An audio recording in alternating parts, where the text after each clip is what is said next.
Did you know that 90% of the world's millionaires invest in real estate? Well, I'm Angel with the Academy Presents Real Estate Investing Rocks, and I'm here to help you if you want to go for your piece of that pie. Hey guys, it's Angel with the Academy Presents Real Estate Investing Rocks, and today we've got Anselmo and the Potty Princess, aka Kelly Stinson.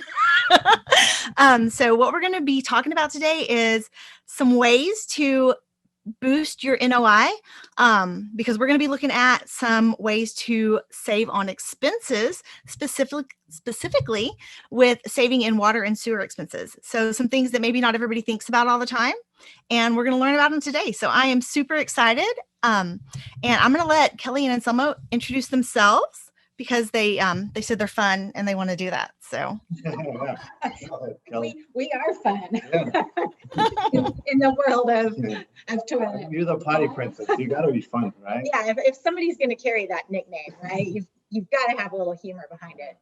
So thank you so much for having both of us on today. So my name is Kelly Stinson, and also known as the Potty Princess. So you can, follow my journey through the hashtag. But I reside in Dallas, and we are partnered here with SAS, who is a nationwide service provider, and we focus on, reducing those water and sewer bills on multifamily properties 20 to 40%. So grew up in Southern California and moved to Oklahoma somehow for college, right? How do you go from SoCal to Oklahoma? No idea. Yeah. Then, just like, many other, Oklahomans transplanted into Dallas, and conservation has certainly been, water and energy conservation has certainly been a big passion of mine through my professional career. And about 3 years ago, I had the opportunity to partner in with SAS, and it's great because I get to do what I love every day, which is, being able to provide back in the community, protect the world's most precious resource for our future generations, but then make everybody money because money is sexy. Well, it's necessary, My turn. Yeah. How do I follow that? I am the guy that works with the Potty Princess. A lot of times that's really how it comes across. But my name is Anselmo Torres. I grew up in Arizona, Wilcox, Arizona specifically, a small town in the southeast corner. Got involved kind of with the efficiency and conservation mindset as a young kid. My dad was an engineer, so it was always about efficiencies, using less than what we really needed. So that kind of stuck with me as I moved on to my career. About 5 years ago, created a LeakAware, is what it's called. It's a software program that helps monitor water consumption. Over that time, I walked over 300 properties, 30,000 units, and really got to see what kind of damage unreported leaks do to multifamily units, and then see what kind of damage it does to your pocketbook as well. So I'm here with SAS now, and we're here to save the world's water. Wow. So I had a friend maybe 2 months ago now that put on Facebook that they were alerted to a leak from a program. Is that something like what you do? Probably. That was probably us. So we did partner up with a company that helps us monitor water consumption in real time. So Yeah. it probably sends them the alert via text message or an email as soon as a leak is detected. So it doesn't matter if it's at 2 a.m. It's gonna send you that alert. That is cool. Yeah, no, when this person posted it, I was like, that's kind of neat. And I want to say that it also said like how many gallons per minute, or like it was really, I remember the post being very specific. Yes. As far as like what was I reported. posted it.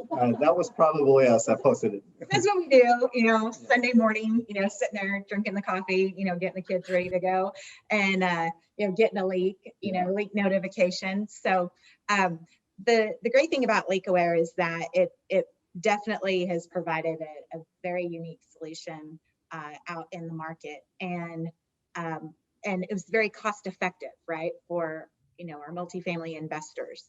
And one of the components, though, that we found that would help enhance is to be able to automate, right? So that it's not a manual entry, that we can automate it, then also get into real-time notification down to the minute, right? Be able to look at your golden hour usage and see what that water loss looks like. So that is what will occur with this type of technology.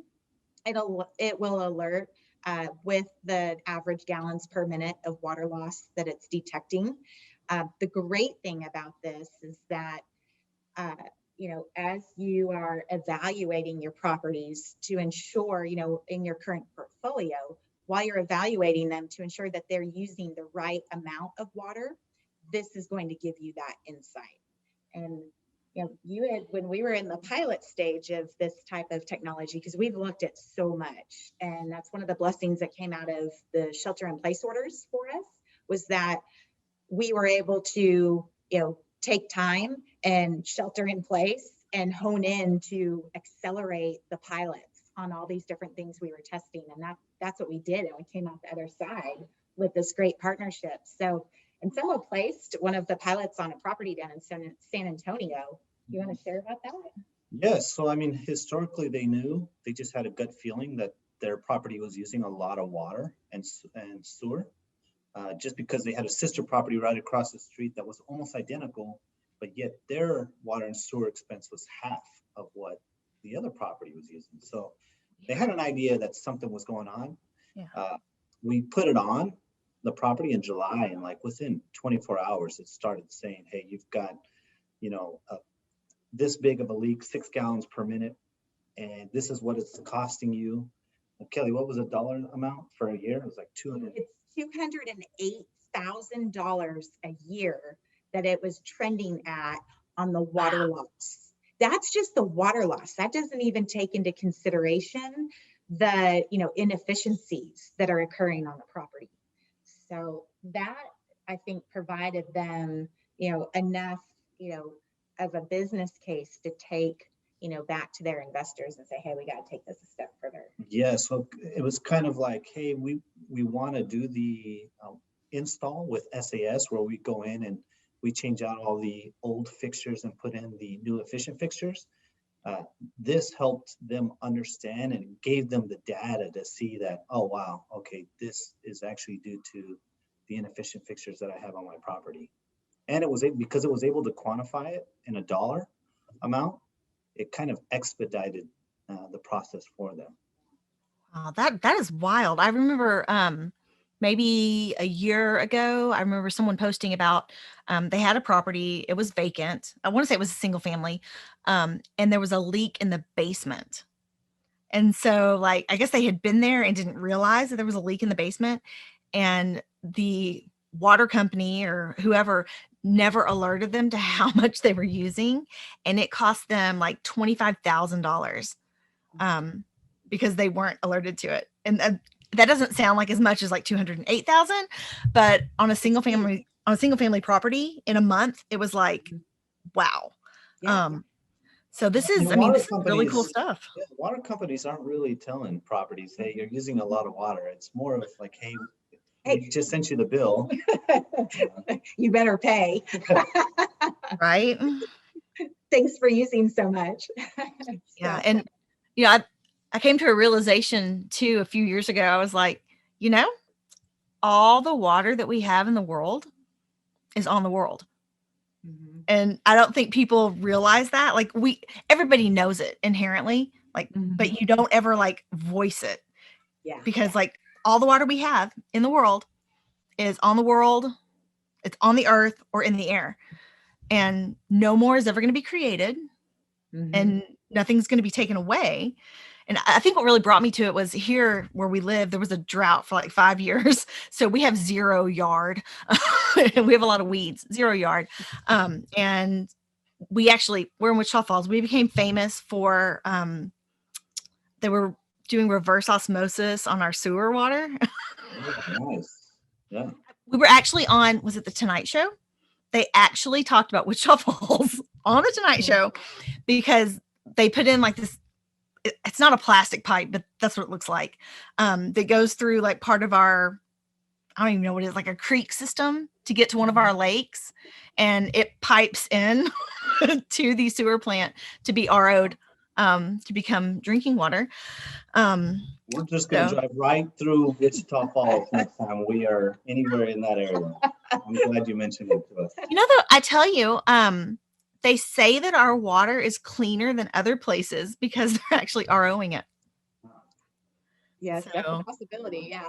Oh my goodness. Tell us that. It's kind of gross, but you know, whatever.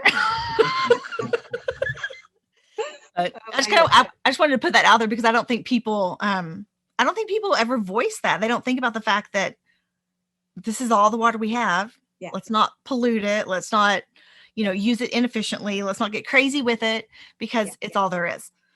It is a commodity, and just kind of like to elaborate on that, the water and sewer rates over the last, I think, 10 years have outpaced inflation. They've grown that much. So they're not going to stop increasing.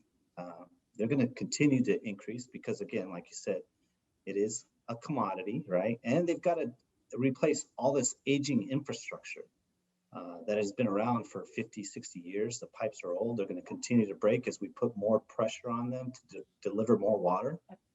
They're going to break, and guess what? It's going to increase your water and sewer rates, which is great news for us, SAS, because now investors, owners are going to look at that expense and say, hey, how do I manage this, or what can I do to reduce that expense? Wow. So if someone is, say, buying a complex that was say a 60s construction, so a low class C, and it still has like metal piping, how would you because that's not just a fixture thing, how would you tell that person to proceed if you go in and you find not just a fixture problem, but an actual piping problem? Yeah, that is a great question. So our core properties that we work on are typically properties that are built before 1995. We see all day long 50s, 60s, 70s, 80s assets, and we've been engaged on a lot of properties that have the cast iron plumbing. They're having challenges with their sewer and having to jet the lines on a consistent basis. So one of the things that we will do is we engage with property owners is we will ask some of these questions, right? Not only are we evaluating the water consumption that's occurring on the property, but we're asking about how is that water pressure? Are you having to jet the lines on a consistent basis?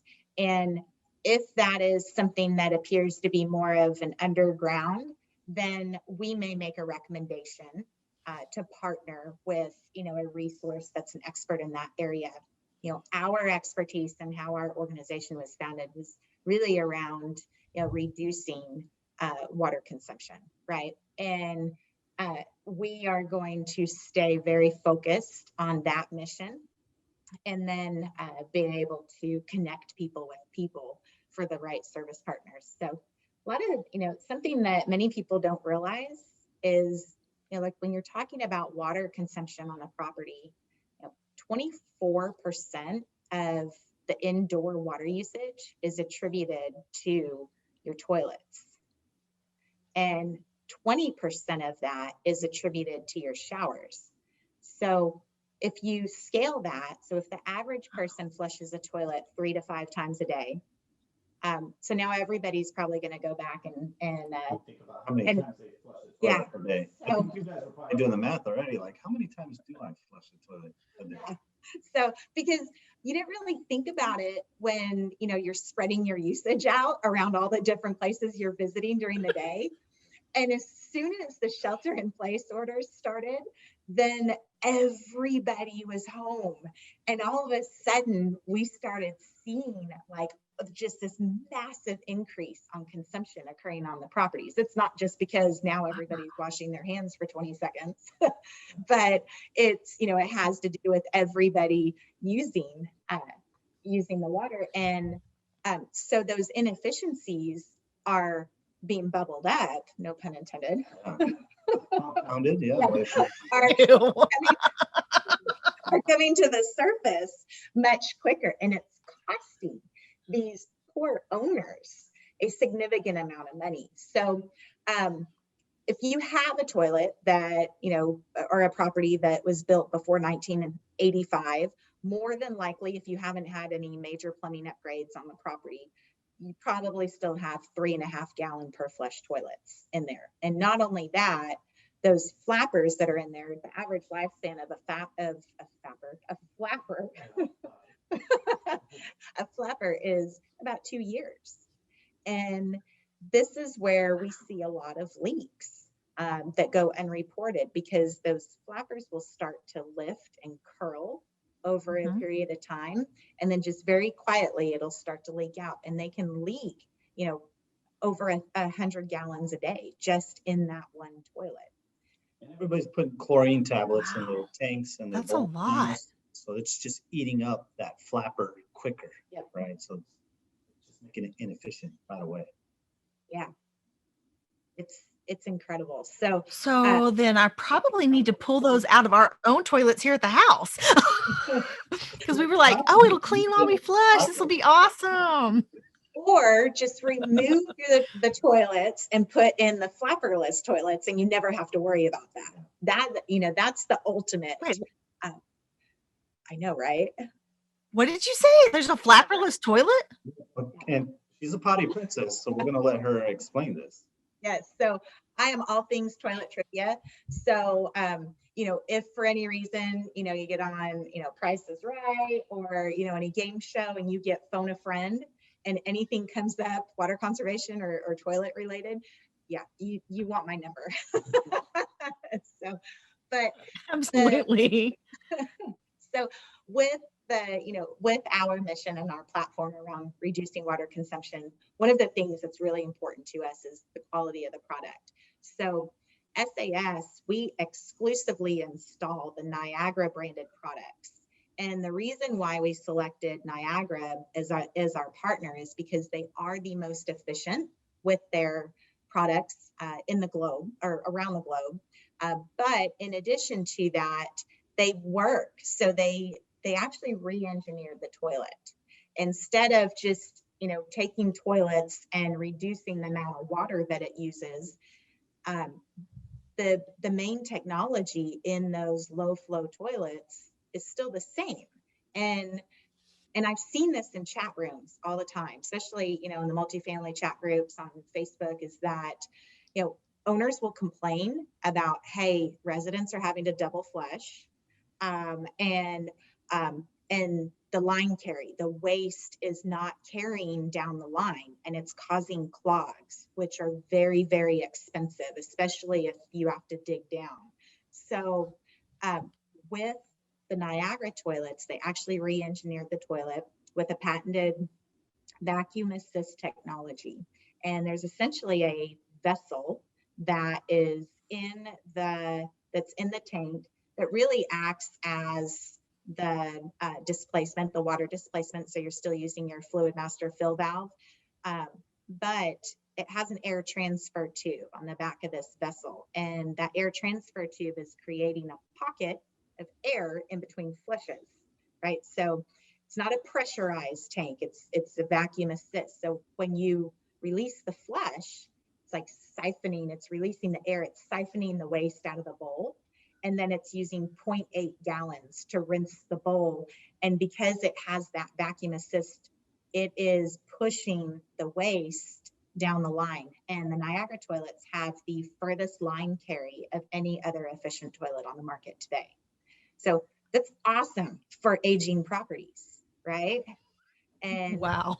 Yeah, I mean, it's now you're going to go and be like, man, I need to do something with my toilet.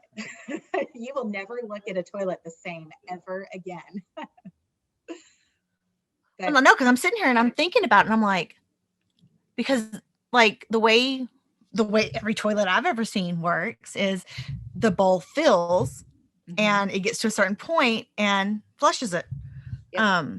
And so like I'm trying to wrap my head around the way that something else would work. Because I mean, it sounds like it's more like a I can't even like an It's like a engine toilet. almost Yeah, it's like a toilet pulling that it. you use in the airplane. Mhm. You know, that suction, that power Uh-huh. without all the noise. Yeah. So one of the reasons that we like Niagara's, the stealth toilet specifically, is because it's super quiet. And in multifamily, the last thing you want is your neighbor to know every time you flush the toilet, you're using the bathroom. You flush the toilet more than the average person Yes. does. You're a 7 flusher. I've exceeded the 3 to 5. Oh my Lord. So yeah, absolutely. It definitely uses the power of an airplane toilet. That's a great analogy. The one thing is the fluid master fill valve that Niagara uses inside of those tanks. It fills from the bottom. It refills the tank, the vessel, from the bottom instead of the top.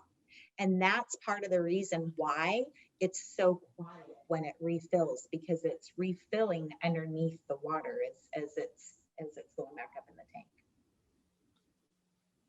Yeah. So mind-boggling, right? you're going to want to flip the lid on your toilet, and everybody else that that's watching or listening, the next time you're in your restroom or you're somewhere visiting, go ahead and just lift the lid and flush the toilet and take a look and see, is that water just dropping down from the top, or is it filling from the bottom? And look at the flapper. So we get pictures of toilets all the time. I mean, by the way, if we ever lose our phones and somebody picks our phones up, and Selmo and I are probably going to end up on the nightly news of like, these are really sick people because their entire camera roll is full of these really nasty bathrooms and toilets and Oh my videos God. too. Oh God, they're gonna like make a new term for Yes. like a toilet fetish. Yeah. Yeah. We get investors, owners, that are doing due diligence out on properties, and they will send us pictures like, hey, is this a bad one? Is this a good one? Mhm. So we get those all the time, and it's Yeah. funny, it is. But the reality is there's a lot of inefficiency out there. There's a lot of opportunity. Yeah. Somebody asked the other day when we were in a networking group, they're like, so, I mean, how many inefficient fixtures are still out there? I mean, don't you think everybody's already upgraded? And I'm like, no. All day long, we see this in properties that you would think are already upgraded. They are not. And I think one of the biggest reasons why they're not upgraded is because those owners haven't pieced together the opportunity they have to reduce that water sewer expense line 20 to 40%. We've even seen that expense drop as much as 60%. And then you're able to boost the asset value, which at a time like this is fantastic. So for a lot of the owners that have already put this in and they're looking to refi their loan right now because the interest rates are so low, they can cash out because they've reduced the operating expenses, they've boosted the asset value, refi at an incredible rate, and maximize their investors.